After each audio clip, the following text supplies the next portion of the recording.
वहीं गाजियाबाद जिला आबकारी अधिकारी संजय सिंह से एएनबी न्यूज ने खास बातचीत की। बातचीत के दौरान परवीन अरोड़ा ने कहा कि शराब तस्करों के जो खिलाफ है अभियान जारी रहेगा। राजस्व को बढ़ाने के लिए लगातार प्रयास किए जा रहे हैं। अगर किसी भी शराब के ठेके पर ओवर रेटिंग की शिकायत मिलती है तो जांच कर उसके खिलाफ कठोर कार्रवाई की जाएगी। उत्तर प्रदेश के मुख्यमंत्री योगी आदित्यनाथ चाहते हैं कि जो एक्साइज वाले हैं, आबकारी विभाग है, वह जो अवैध शराब बेचते हैं या ओवर रेटिंग बेचते हैं उन पे लगाम लगाई जाए।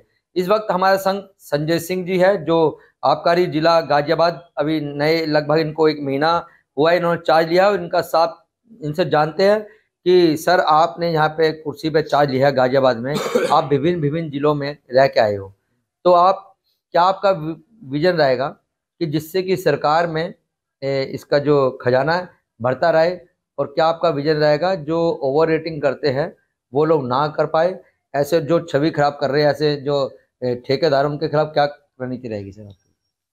जो भी अवैध कार्य में लिप्त व्यक्ति है, यहाँ पे जो सरकारी शराब की दुकान है उसमें अवैध कार्य लगभग नहीं होता है जी।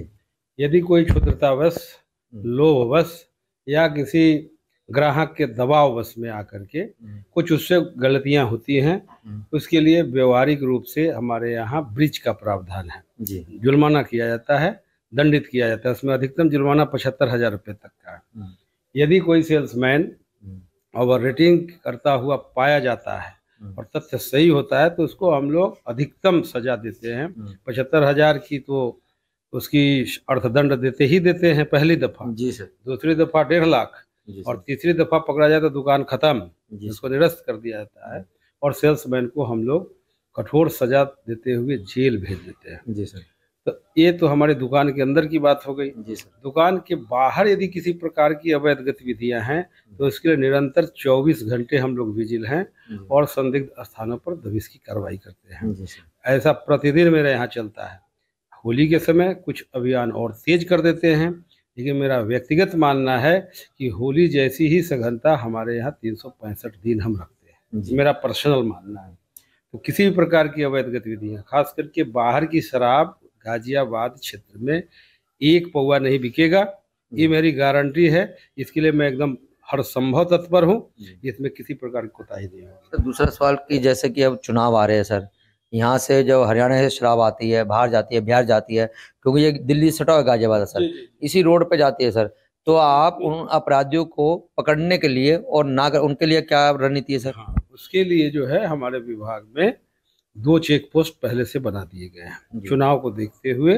एक भोपुरा में चेक पोस्ट है, एक टीपी नगर में है। वहाँ पर 24 घंटे चेकिंग चल रही है। वहाँ पर एक शिफ्ट में 1 इंस्पेक्टर, 3 सिपाही वर्क कर रहे हैं। उन सब के ऊपर देखने के लिए सहायक आबकारी आयुक्त की भी जो है ड्यूटी लगाई गई है। दोनों चेक पोस्ट के अलावा डासना टोल टैक्स पर हम लोगों की रात में भी चेकिंग कर रहा हूं और भोर में भी चेकिंग कर रहा हूं। और आप उम्मीद कर सकते हैं कि जो भी तस्कर इस रास्ते से तो अब नहीं जाएंगे, यदि इस रास्ते से जाएंगे तो पकड़े जाएंगे जी। तो सर आगे क्या रणनीति रहेगी सर खजाना भरने के लिए? सरकार का खजाना भरने के लिए यही है कि जितनी अवैध गतिविधियां हम बंद रखेंगे तो हमारी शराब की बिक्री ज्यादा से ज्यादा होगी और निश्चित रूप से हमारा खजाना बढ़ता चला जाएगा। सर 1 महीने में अभी तक आपने कितने तस्करों के खिलाफ कार्रवाई की? हमने अभी 10 तस्करों को तो जेल भेजा है, अभी तक 10 तस्करों को जेल भेजा है। और खास करके हरियाणा की शराब 10 बजे रात के बाद कुछ लोग ला करके बॉर्डर पर बेचते हैं जी, उसको परसों भी जेल भेजा गया है, 2 दिन पहले भी जेल भेजा गया। इस प्रकार से 10 को जेल हम लोगों ने भेज दिया।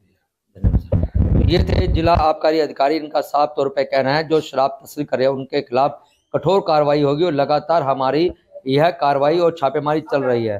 गाजियाबाद से कैमरा पर्सन ऋतिक के संग मैं परवीन अरोड़ा, एएनबी न्यूज के लिए।